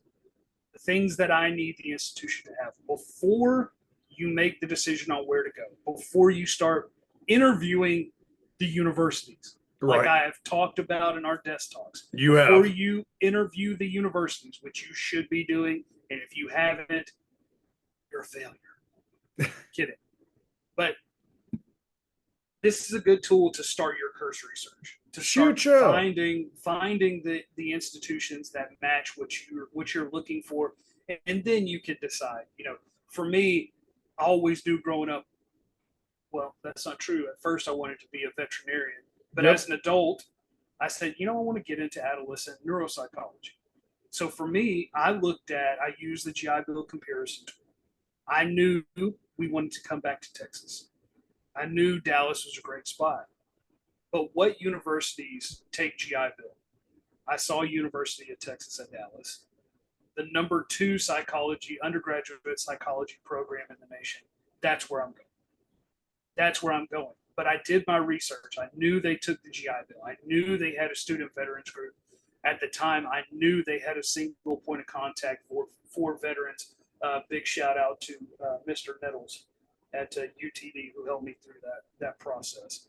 But it's a good place to start your cursory search before you start interviewing universities. And when I say interviewing universities, that is calling to verify the information that's on the VA's website. Do you take the GI Bill? Yes. What's your acceptance rate to the institution? Do you have a military group on campus? And if they say yes, you need to ask the question, what are the names? Because a lot of administrators think that ROTC is a veterans group. It is not a veterans group. Well, I mean, it's a type of veterans group, right? It's not No. it's not. No. No, that's for active duty or potential active duty members. We're not talking about that. That is not something that our service, that our demographic is looking at. That is Look, not a man, veteran service group. I'm not. I'm out of that world. I'm out of that Yep. world. I'm All trying right, to been there, live. done that. I'm trying to live my best civilian life. I'm done with the military. What did you say when we got out? That That Sergeant guy ain't me. Sergeant Hurst died in February of 2016. He's gone now. Now I'm a dad. Yep. I'm a husband. Yep. It's I time was to a get to work. student at that time. Yep. It's time to get to work. Time to get to work. So, what we talked about so far: how to use your GI Bill, how to activate your GI Bill, when to activate, and we walked through some of the resources. That Google Classroom or that presentation, excuse me, is part of a Google Classroom that I know we said before you will have access to. It is a living, breathing document. It will be updated. So whenever you jump in there, if there's something you're not seeing that you want to know, shoot us a message. You will have the information that you're looking for within 24 hours. Absolutely. Unless it's Saturday and Sunday. Let's be honest. We're Monday through Friday. Business hours. Come on, guys. We got families too. Yeah, don't hit We've me gotta- with that. I sent you a message at Yeah. 8 p.m. On Friday. and it took you until Monday afternoon to respond to me. You said it was 24 hours. I sure did. Come on. Yep. Damn it. I'm also a human, not a robot. I have 2 boys, and I get just as tired of talking about this as you get tired of listening to it at this point. So terminology, I don't think we need to touch terminology too much, Chase. I think we've covered it. What else should we cover here? You know what? I think that that's kind of a deep dive. We've taught you what the GI Bill is, what the different chapters are. We've got you plugged into our Google Classroom. We have walked over how to activate. We have walked over how to properly discern or choose which school to go to, right? We've given you the pitfalls to watch out for. Other than that, there's not a lot much more we can do as a general broadcast or a PSA, right? So, with those questions, fire it at us. If you have specific questions, say you want to go and you want to become a scuba pilot, right? You want to go do submarines, and that seems really exciting to you. Well, guess what? The COO here at Dynamic Educational Solutions knows who you can contact and can get that information for you. So give us a call. That's a gangster name drop right there that I appreciate. Hey, and now that you are officially inside the DES After Actions Club, make sure that you comment. Okay. Make sure that you write us with anything that you want us to go over. So all of this is going to be user or client, driven. So we will do our next podcast will be released in 2 weeks, and that will be over a topic that you have chosen as well. Yeah. And that 2 weeks, that gives us time. That gives you time to ask questions about the topic that we've covered, allows us to answer the questions, allows your peers to answer some questions if you open it up in that format. This is part of our larger peer-to-peer network. And inside of the classroom, I want you to go to the notes section, or I'm sorry, not notes, the announcements section of the classroom. In there's a link to our Discord. Join the Discord if you want to. Join our Discord. Yep. There you and who knows, a DES member might reach out to you. Look, and I'll tell you, got some cool merch or something for you. I don't know. We'll figure that out as we go. Well, and we can incentivize. Hold on. We haven't talked about this, but I will make the commitment right now. I'll give away free stuff. I'll buy it too. Yep. I'll get it branded for you. Yep. What do you want? Water bottles? You want Nike polo shirts? Reach out to us. You got it. Yep. But here's my ask. Because I know this is costing people money to listen to this, and you touched on it at first, and people are going to be curious as to why this costs money. This is Chase and I's time. And every single one of these podcasts, I mean, we are doing our best to do our due diligence here. Trying our best here. To bring it to you in a knowledgeable, hopefully relatively fun way. You're just covering operational expense at this point because this is yours. I want everyone who subscribes to this, take ownership of it, participate. And if you join that Discord, we have tried to make it so easy for you because there is a trend now in our world where people don't like talking on the phone, which I loathe. But you can send us. I don't mind. You can send us a message. I love talking to people, man. If you call, me too. If you call DES, I'll talk to you. What you want to talk about, man? You had a bad day. You just need a little sunshine. I'll let you take some of my sunshine. I don't care. Or if we can help. And I want to be something else that popped up earlier in the week. This isn't just for veterans. Nope. This is for family members. This is for those of you who you just found out your granddaddy was in Vietnam and he recently passed away, and you want to see if those GI Bill dollars can come to you in some way, or if there's some kind of burial services. Like, we can help you discern that. The answer may not always be yes, you do qualify. But if you contact us. We can do a lot of that legwork for you, absolutely for free. Or But we can help you, give you a good direction for that legwork and take a lot of your Yeah. travel out of your, out of Save your you time. way. Yeah. Save you some time and get you to the right place. Use that Discord though. Please share this with your friends. The only ask that I think Chase and I would have of you, if you download the course material, be cool, man. Don't Just be don't cool. don't No, recreate no, this no. stuff. Just be cool. Don't Just be cool. don't share it Yep. with 50 or other barracks rats that you got behind you. Don't do that to me. All right, I'm trying to take care of you. Take care of me too. But hey, before we end, I want to do something fun. This is Yeah. unscripted off the hitch All because I right. haven't talked about it, but I want to do something fun. So before I do this, Mom, Dad, now's the time to log off because it's about to get real. Okay. Go. Hey, no. Kids, get out. Yeah. Leave the room. Get out. Put your headphones in. Go. Yeah, earmuffs. Yeah. Because what I want to do is I want to ask you, Chase, to tell us one story. Just give me one good story from your time in the military, and I will give it 10 seconds. Get out of the room if you don't want to hear it. Click out of the video. Okay? Because you're about to find out who we really are. But go ahead, Chase. Give us one good story, and then I'm going to try and think of one. What good story would you like, man? I loved my time in the military. I've met all kinds of amazing people, I got it. like all over the world. I got it. So I want for this desk talk, or I call it desk talk. Don't you do it For this after DES actions. after action. Give us a good story from your time whenever you were stationed out at 29 Palms, California as a Marine. I want one. Give me one story. Keep it under 10 minutes.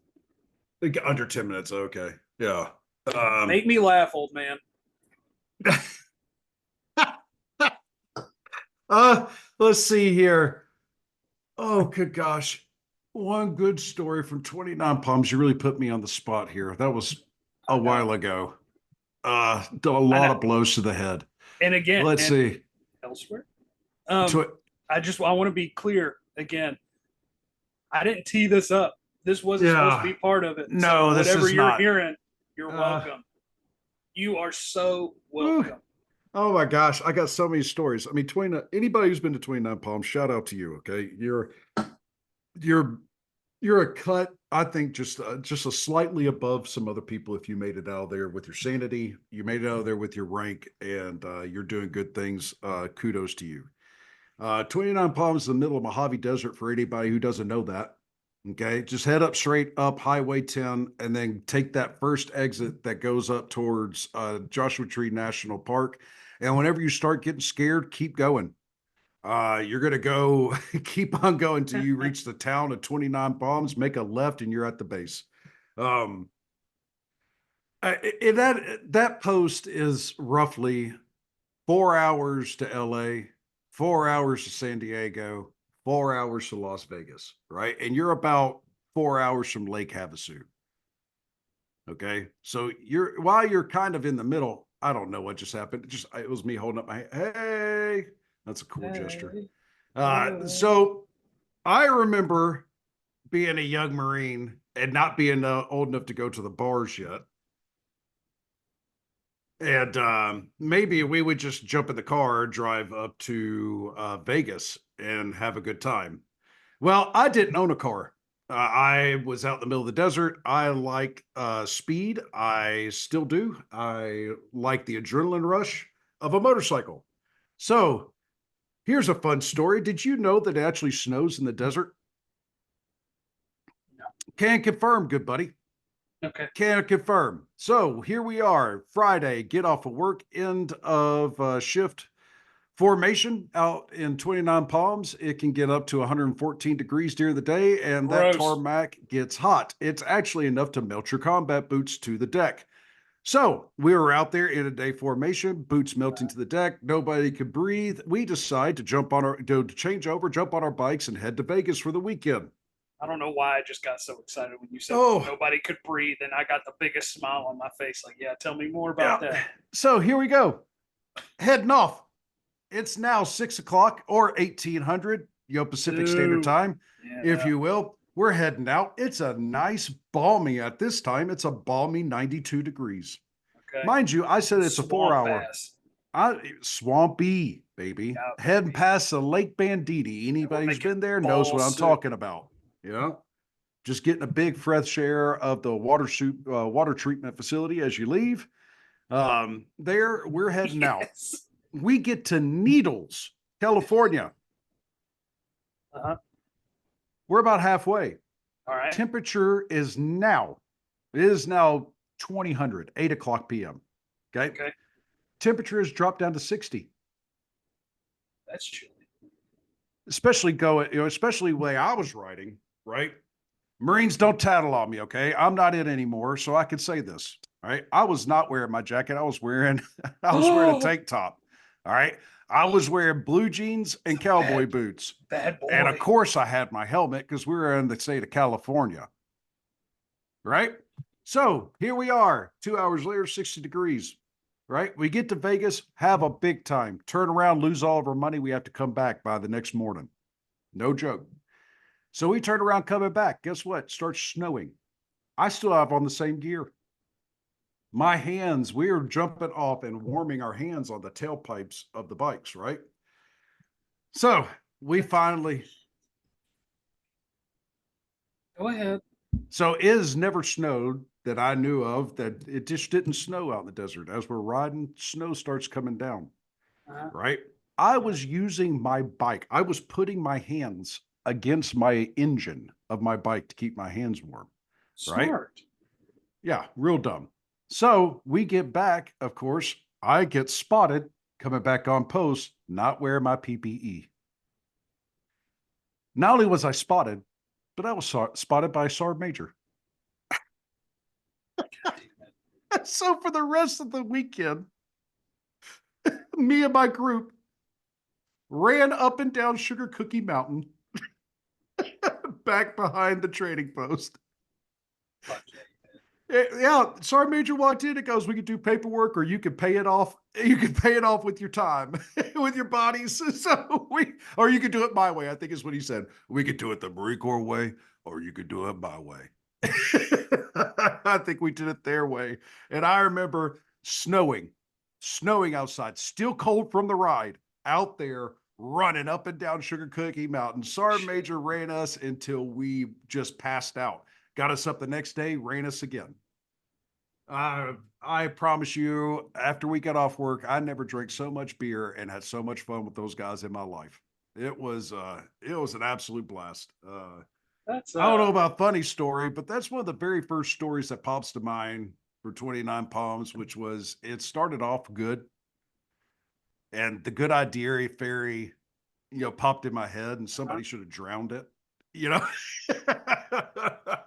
We shouldn't have lost all of our money. I think I lost like 5K hey, that bro. weekend too. Uh, It was gross. Shout out to that sergeant major. That's called fucking leadership, right there. Yeah. I got yeah. good Marines Well, who made a bad decision. Let me get yeah. them right. We were, we were all young NCOs. If we're being honest, I mean, we were obviously very young. I had just made corporal. Oh my God. Yeah. I had just made corporal. I was so excited. Like I had made it that first. Flashing before your eyes. Then I could imagine. Coming back, I was so cold and I just wasn't thinking, we should have stopped off because we had a buddy who was riding with us who was living off post. We should just went to his house and crashed. Dude. But I was so cold, I wanted to go home and get in the shower.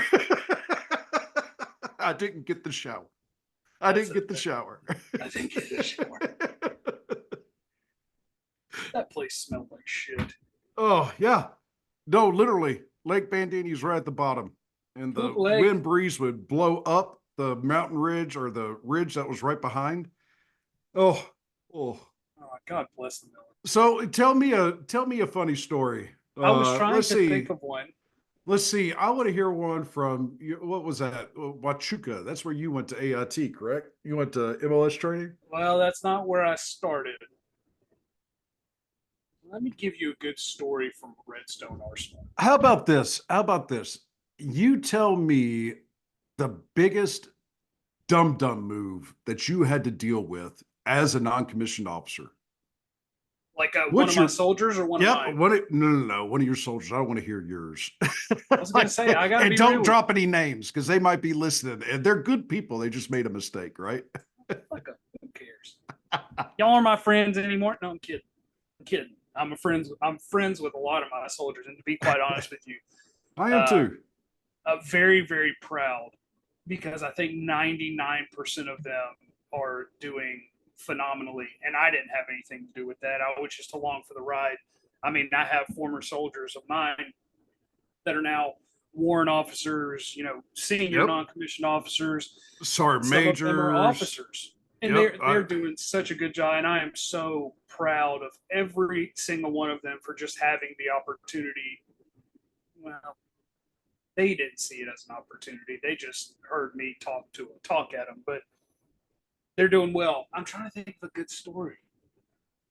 Well, Chase let me and take I's an military- opportunity here while Rob's thinking of a story to apologize to any service member that I served with. If you remember me whenever I was in service and you don't have a good memory of me, it's probably for a reason. Yeah, it's your fault. Okay. I just Now, want to let you. it let is you know my it's your fault. fault. No, no, no, It's no. usually It's my their fault. fault. Oh, okay. Yeah, Well, it's their fault. We take no blame for our actions while we were in the military.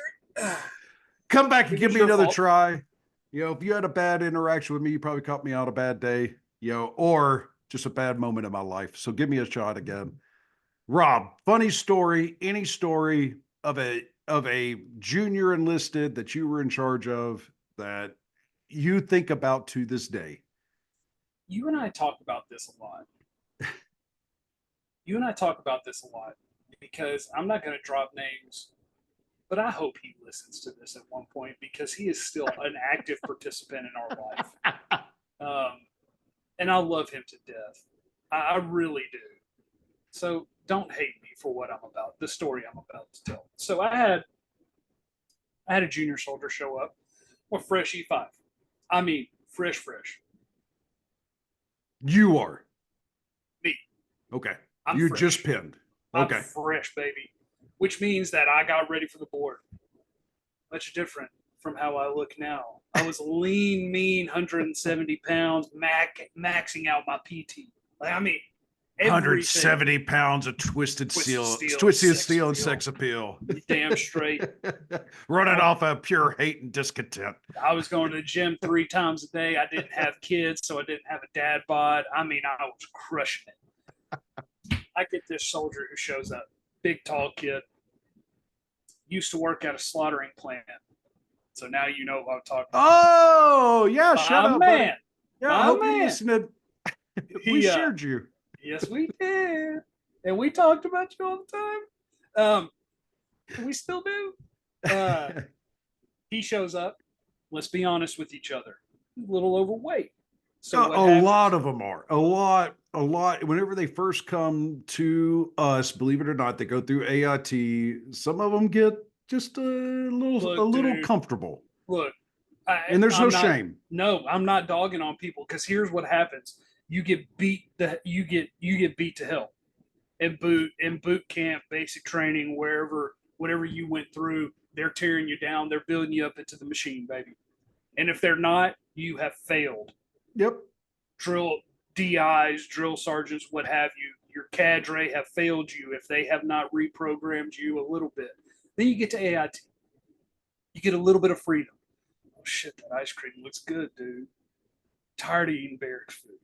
I'm gonna give me some Taco Bell. I'm gonna go drink beer. I just turned 21. I got all this income. I'm gonna go drink beer. I'm gonna go buy my Dodge Charger because I'm a cool guy now at freaking 14% APR because I have shit credit.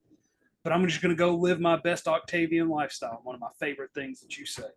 What? And they do it out and they come to us.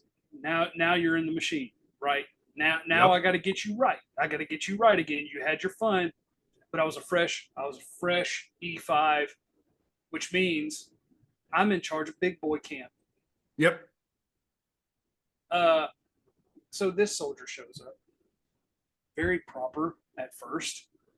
And for those of you who don't know me, I'm not a fan of tall people.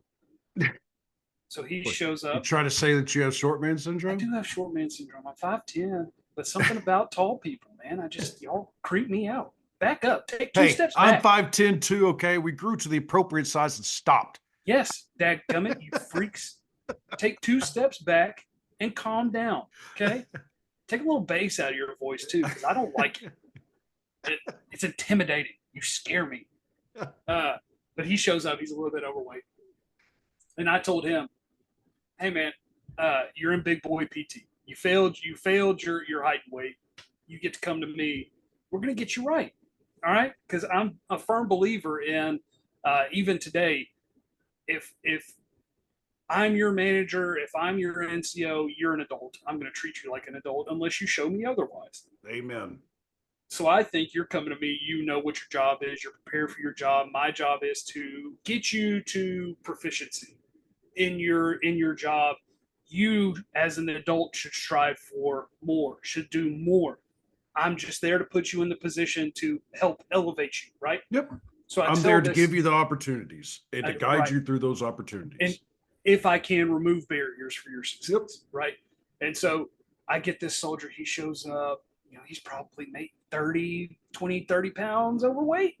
Okay. And I told him, hey, bud, you need to get ready, right? You came to me on a Friday, Monday morning, 06. That ass is mine. Yep. Get ready. Full kit. Meet me out front. We'll do our PT formation, then we'll break out. Y'all are coming with me. Big boy shows up. Does he have full kit on? Absolutely not. Absolutely not. Everybody else is. That's not a great way to start a relationship. Do you remember what this individual said to you whenever he came to you? About I went from one Sergeant Hurst, now I got the other. That's exactly what he did. He looked at my name tape whenever I picked him up and he went,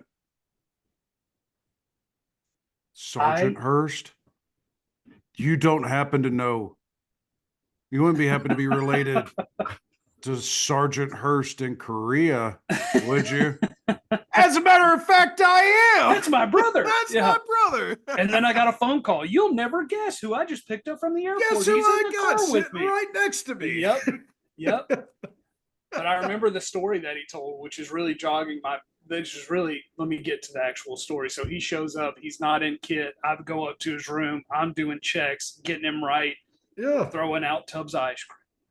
We're throwing out the Hot Pockets. Oh. We're getting rid of the Pop-Tarts. Buddy. We're getting rid of the Pop-Tarts. You know what I'm saying?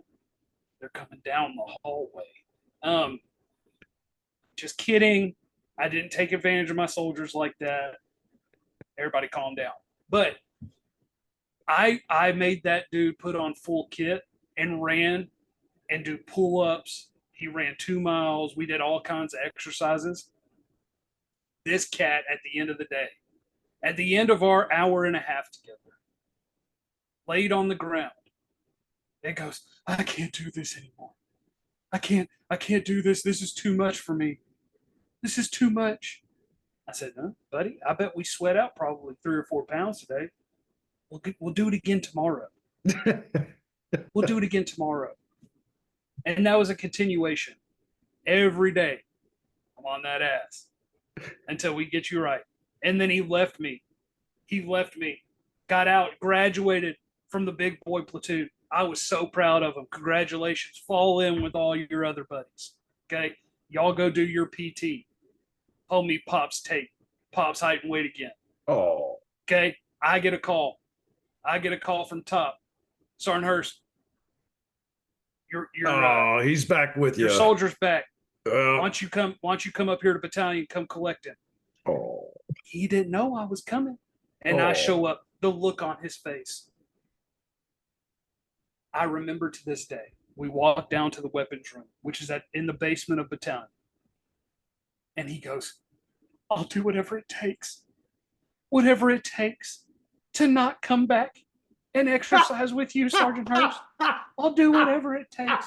But please, please, can we do tape again this afternoon? I'll go to the gym. I'll go to the sauna. I'll do whatever it takes. I'll do whatever it takes. Long story short, he was with me for a week and we redid that height and weight. He made his height and weight the second time. But that, to me, I don't know why that story always sticks out so much. Like, it was almost tears in his eyes. Not because he had failed the height and weight, but because he was going to have to come back with me. I loved it. Now that you talk trash about him, let me build him back up if he is listening, because I know he is. Hey, buddy, we love you. Yes, we do. We love you. If Rob is over here talking about you, it's because he respected your game, and we talk about that a lot. We respect your game, brother. Whenever you got to me, I remember this is not the same person. You came to me, you were locked up, button tight. I remember you came over and ran basically a shop for me as an E4. I mean, you were on point. You were one of my go-to guys. I'll tell you right now. And I guarantee wherever he is now, I guarantee he's on point. He is the number one go-to guy. Like, we are following you still, Bubba. Oh, I know where he is. I do too. I know exactly where you are, what you're doing. We're proud of you. We love you. Call us. He's doing a job I would never do in my entire life right now. So my appreciation level for him is out of the roof. And I think I told you this whenever you called, tell me about this guy. What am I getting? My exact words to you, you were probably getting one of the best soldiers I've ever had in my entire life. Because I will tell you, even though he wanted to quit, he didn't quit. Yep. If he didn't know something, he asked the question. Like, he tried so hard to be the best. And I will say he was one of the best ones. This is what you told me. You said you have one of the smartest and easiest guys to work with if you can get past his mouth. I think that's what you said. He was a little lippy, but in a fun way. But in a fun way. But in a fun way. Like we joke around about this in After Action. I mean, we all have that story of that one soldier that was just awesome, that got underneath your skin, that just would not let it go. Yeah. This is that soldier, but he always did it in such a playful way. Yeah. And if it wasn't playful, we worked it out real quick. You know, like he was a good dude. He was that guy that if he crossed the line and you told him, he'd be like, oh, I'm sorry. I didn't. Immediate. Yep. Yeah. I was just playing. And I knew that, right? I knew that. I love that dude. Hey, and dude, if you are listening and you don't mind us using you, come on. We want to have you on the podcast. We want to talk to you. Like, we want to pick your brain from the position that you're in now. I think you would have some good insights for us. And if you were sitting there thinking, are they talking about me? Yes, we are. I'm talking about you. Yeah, text me. And if you don't reach out to us, I'm gonna call you. Yeah. Or just you never know. We might take a road trip. I'm not scared. Well, hey, man, all of you After Actioners, if you have made it this far on the podcast, thank you so much. You are helping Rob and I realize a dream. Our dream is to make how do we say this? A community, but I hate that word. I'm talking about, I want to make a society, a network that is not like we're a family. We're not a family. Okay. We're no longer in service. We are brothers and sisters helping each other out. This is a safe place. This is a place where you come whenever you can't find the answers. We're here for you, and this is your community. This is your place. You belong here. Amen. You belong here. Well said. Really well said. If you have something that you want to say, reach out to us. Okay. Yes. If you have something if you are not a veteran and you are listening to our podcast, you're awesome. Okay. And we want to help support you as well as you supporting us. If you have something to offer to our community, we are here for it. We want to make sure that our community knows about every advantage that they have, every opportunity that they have. Please reach out to the CEO, which is Rob, sitting right here, or reach out to the COO, which is right here. And we are the two people that can make things happen. So reach out to us. If you are looking to join our team, You want to come over here, you love what we're doing here at Desk, and you want to join our team, reach out to us, send us your resume. Okay, we're always looking. We might not have something right now, but we might have something for you in the future, or you never know, we might have an opportunity that might elevate you or get you a little bit further from where you want to go right now. And hey, I know before you walk us out here, I told you I was going to have something exciting for today that I didn't want to tell you about. That I You wanted to did. surprise you with. You did. And it's for you, but mostly it's for our listeners here. Yesterday, I finalized something for DES to offer for our subscription listeners only. Okay. I won't go into a ton of detail yet. We'll make the formal announcement inside of the Google Classroom because I want you all to visit it at least one time. I think you'll find it beneficial. But there are exclusive job opportunities for veterans that we will hold the sole source for. DES gets no kickback for these jobs. Absolutely none. Wouldn't take it even if they offered it. We are not a job board. But what this is, these are positions for veterans, military members, and their families only that you won't find anywhere else. That you won't find anywhere else other than DES After Action. You won't find it anywhere else. And I think we will continue to try and find these incentives for you and bring these opportunities to you because Chase said it very, very eloquently.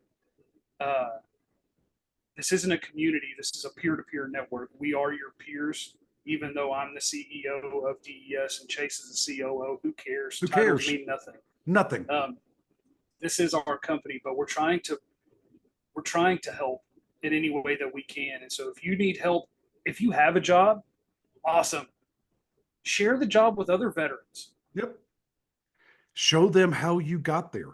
Yes, please join us. Talk about it. We want to talk about it. We will talk about it. We will talk about how to start your own business, what it looks like, from a dollars and cents standpoint. We will get very granular. We will have other CEOs from Fortune 500 companies, big companies coming on here just to talk to you, just to talk to our veteran community, but also offer you all the opportunity to network with that individual one-on-one, peer-to-peer, and they may have job opportunities that they can give to you on the spot. Come prepared, but come to have a good time for these, man. Because Chase and I are having a blast. This is a dream come true for both of us. I kid you not, this is the happiest I think I've ever been in my entire life professionally. I would agree. I have 3 higher moments in my life, marrying my wife and the birth of my 2 boys. But this is the happiest I've ever been professionally, and we want to pull you along with us. We want you to be in that spot personally and professionally. If we can remove barriers for you, that's what we're here to do. So check out the Google Classroom. You'll notice in there, under the Courseworks tab, you'll find all the presentation material that we'll continue to build out for the GI Bill that we talked about today. And then in the Announcements and Activity tab, you'll see some very exclusive job postings for you. Check those. That's so exciting. I can't believe you've done that. Oh my gosh, look at you. I'm going to tell you right now. Using your network to benefit our network. And that's what we're all about here at DES. We're all about giving back to those who support us. Like, here we go. We're trying to do. And if you apply for those jobs, here's my ask. Please let us know. Yep. Hey, Rob, Chase, I applied for job posting number 1. Because what we're going to do is I'm going to contact the hiring manager and say, hey, John, Tina, whatever, Chase applied for this job. He's a part of our DES network. You will get a professional reference from us. I can't guarantee you the job. Nope. But we're at least trying to open the door for you. You got to close it. I was about to say, we can get your foot in the door. We can help you. It's up to you to close this stuff out. With that being said, Rob, you're amazing. Everything you do for us, veterans here on the civilian side, thank you so much. That's a huge opportunity for all of us. I'm excited about it, man. I told you I had good news for the day. That's just amazing. I had no idea it's that huge. That's huge. Yeah, no joke. We're going to go party after this. Hey, guys, it's Friday night. It's After Actions. Y'all have a good weekend. We'll catch you on the next one. Doo-doo-doo.